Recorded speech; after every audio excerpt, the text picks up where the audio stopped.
We are America first. We have a movement in Arizona unlike anything they've ever seen before. And we have God on our side.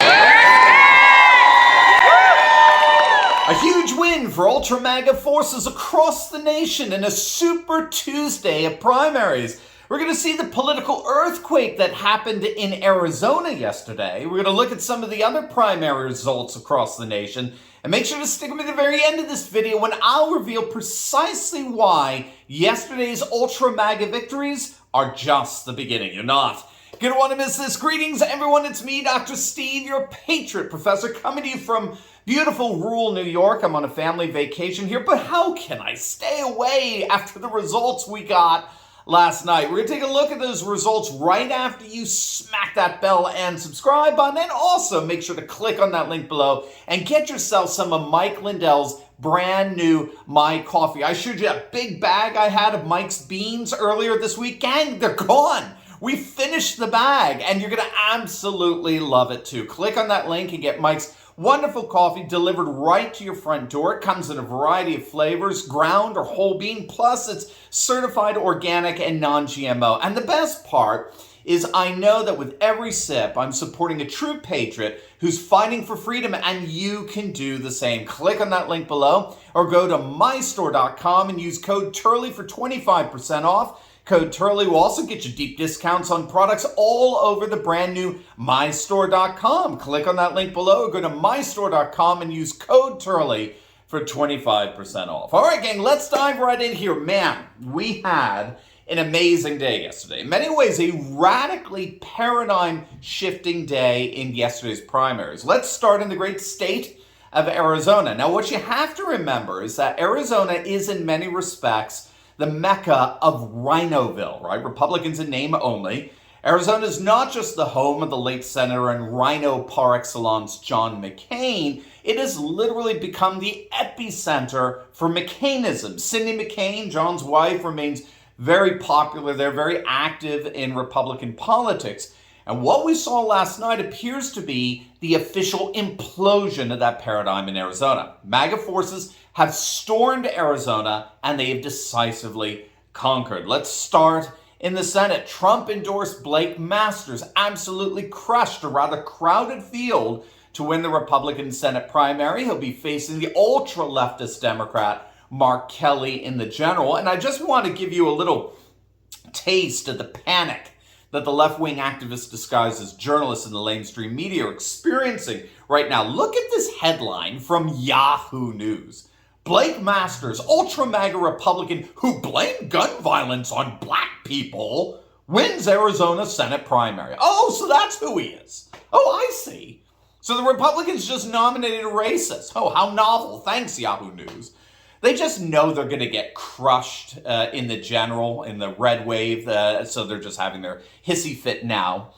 In the governor's race, it looks like Trump-backed Kari Lake is going to pull it off. There was a late surge for Pence-backed Karen Taylor Robeson, who fits the McCain Republican paradigm perfectly. But Kari Lake took the lead and doesn't look like she's gonna lose it. In fact, Richard Barris over at the People's Pundit, one of the single most accurate pollsters, if not the most accurate pollster out there, has called the race for Lake. So a big, although very slim win for Kari Lake. Certainly not the margin of victory many of us were hoping for, but hey, we will take the W nonetheless.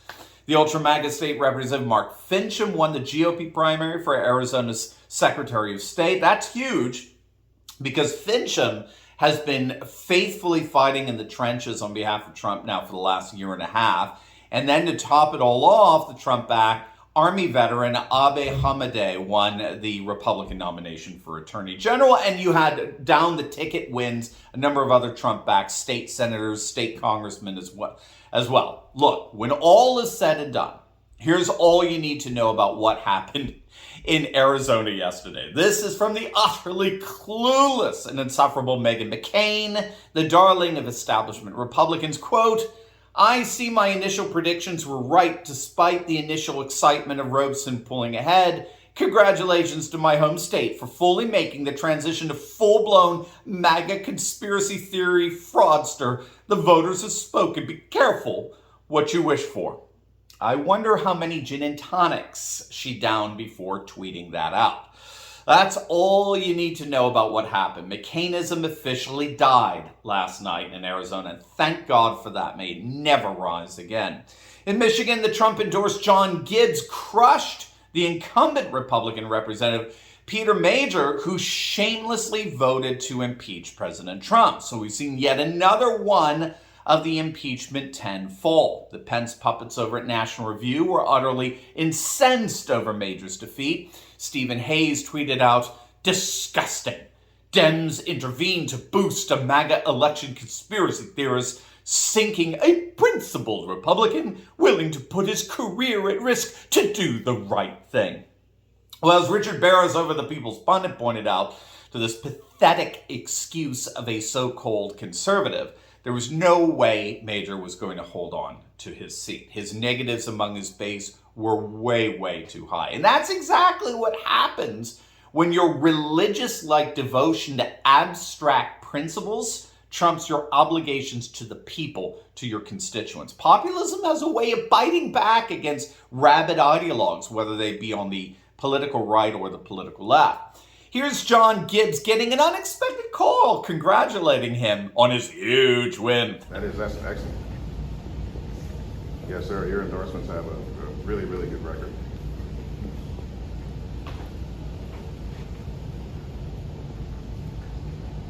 He really is. He absolutely is, sir. That's awesome. That's great. I'll see you soon. See you soon, sir. I'm very proud of you. That's a great job. Thank you, Great President. job. Thank you, sir. Take We care. appreciate it. Take care. See you soon. Thank you. Bye.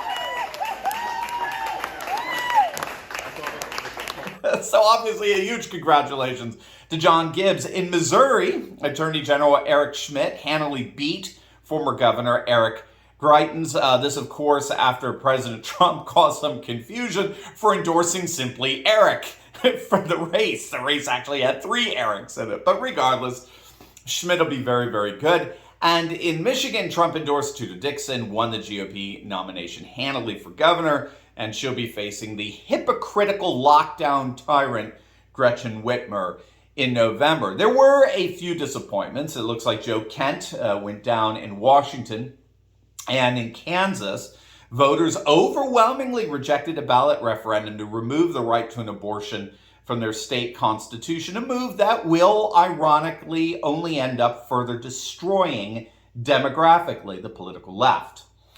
But all in all, it was an astonishing day for ultra-MAGA forces throughout the country, particularly in states like Arizona, where rhino neocons have dominated for the last several decades. And what we saw yesterday really was the continuation of a massive tectonic shift that's been happening to the political right over the last several years. Again, this is not just happening in the States, but all over the West, particularly in Europe.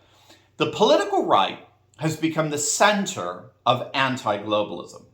We have to remember that for years, anti-globalism was actually, at least in terms of its political mobilization, it really was a left-wing issue. Just think of the Occupy Wall Street protests, or the Seattle protests against the WTO, the World Trade Organization, or the protests against the 1%, right? These were all protests against the oligarchs that ruled a globalist system that represented a one-size-fits-all political and economic system that benefited the few at the expense of the masses.